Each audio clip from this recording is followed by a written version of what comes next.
Hello বন্ধুরা, কেমন আছো তোমরা সবাই? আজকের এই লাঞ্চ থালিটা আমি যেটা শেয়ার করছি সেটাতে আছে ভাত, বেগুনি আর শুক্তো।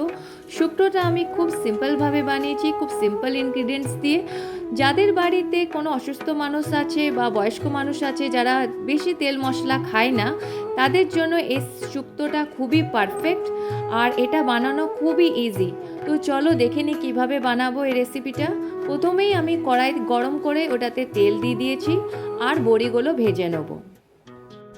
আমার বড়িগুলো ভাজা হয়ে গিয়েছে, এবার এগুলো একটা থালাতে তুলে নেব।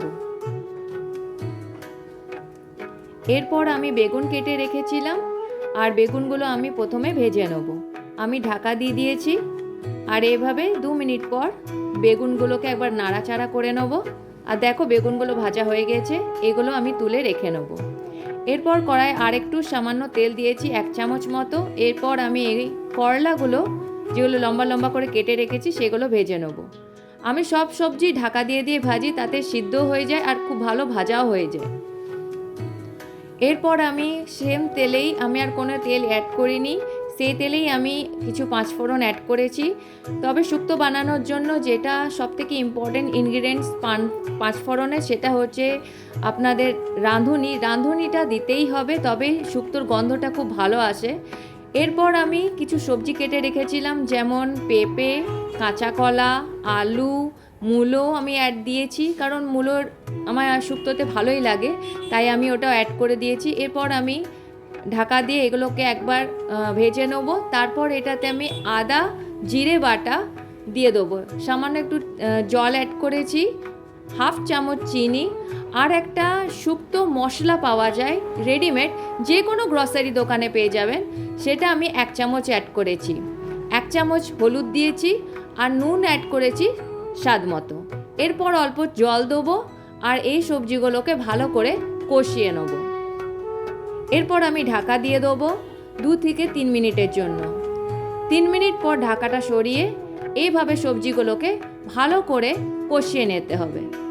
কষিয়ে নেওয়ার পর আমি এটাতে ভাজা করলাগুলো অ্যাড করে নেব। এরপর আমি যে বেগুনগুলো ভেজে রেখেছিলাম সেগুলো এটাতে অ্যাড করে দেবো। এরপর সব সবজিগুলোকে ভালো করে একবার কষিয়ে নিতে হবে।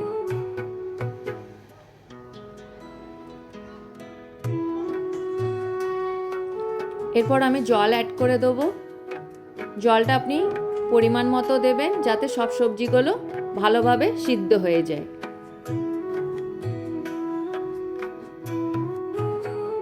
এরপর আমি ঢাকা দিয়ে এটাকে একদম লো ফ্লেমে মোটামুটি 10 থেকে 15 মিনিটের জন্য হতে দেবো। এরপরে কড়াইটাকে আমি শিফট করে নিয়েছি আর ওখানে আরেকটা কড়াই বসালাম, আর একটা পাউডার আমি মশলা একটা তৈরি করব, তার জন্য 1 চামচ আমি রাঁধুনি দিয়েছি আর 1/2 চামচ আমি সর্ষে দিয়েছি, কালো সর্ষে। এরপর এগুলোকে একটা পাউডার বানিয়ে নেব। এদিকে আমি বেগুনি বানাবো, তার জন্য একটা ব্যাটার রেডি করব। আমি নিয়ে নিয়েছি বেসন, কালো জিরে, 1 চিমটি বেকিং সোডা, লবণ আর 1 চামচ হলুদ। এবার জল দিয়ে দিয়ে একটা লাম্পস ফ্রি ব্যাটার রেডি করতে হবে। ব্যাস, আমার এই ব্যাটারটা রেডি। এইদিকে আমি দেখব আমার যে সবজিগুলো ছিল শুক্তোর, সেগুলো মোটামুটি অর্ধেক সিদ্ধ হয়ে গেছে। এই সময় আমি যে বড়িগুলো ভেজে রেখেছিলাম সেগুলো আমি এটাতে অ্যাড করে দেবো, আর এটা আমি ঢাকা দিয়ে দেবো মোটামুটি আরও 5 মিনিটের জন্য। 5 মিনিট পর দেখুন আমার মোটামুটি সব সবজিগুলো সিদ্ধ হয়ে গেছে, আর একটা ভাজা মশলা যেটা রেডি করে রেখেছিলাম সেটা এটাতে ফাইনালি আমি অ্যাড করে দেবো, আর আমার শুক্তো এখানে রেডি। এরপর আমি সাথে সাথে বেগুনিগুলো ভেজে নেব। এখানে কড়াই আমি তেল গরম করে নিয়েছি আর বেগুনিগুলো একে একে ব্যাটারে ডুবিয়ে এভাবে তেলে ছেঁকে নেব। আপনারা এই শুক্তোটা একবার ঘরে অবশ্যই ট্রাই করে দেখবেন। এই শুক্তোটা খেতে এতটাই ভালো হয় যে গরম গরম ভাতের সাথে শুক্তো থাকলে আর কিচ্ছু লাগবে না। আর আপনাদের ঘরে যদি সেরকম মানুষরা থাকে যারা বেশি তেল ঝাল মশলা খেতে ভালোবাসে না, তাদেরকে এই শুক্তোটা আপনারা ইজিলি বানিয়ে খাওয়াতে পারবেন। তাহলে আজকে এই থালিটা আপনি দেখতেই পাচ্ছেন কতটাই সিম্পল, যেখানে আছে শুক্তো, ভাত আর বেগুনি। এটা ইজিলি ঘরে বানাবেন আর খেয়ে জানাবেন আজকের এই রেসিপিটা আপনাদের কেমন লাগলো। যদি ভিডিওটা পছন্দ হয় প্লিজ এটাকে লাইক করবেন, শেয়ার করবেন আর আমার চ্যানেলটাকে অবশ্যই সাবস্ক্রাইব করবেন। Thank you.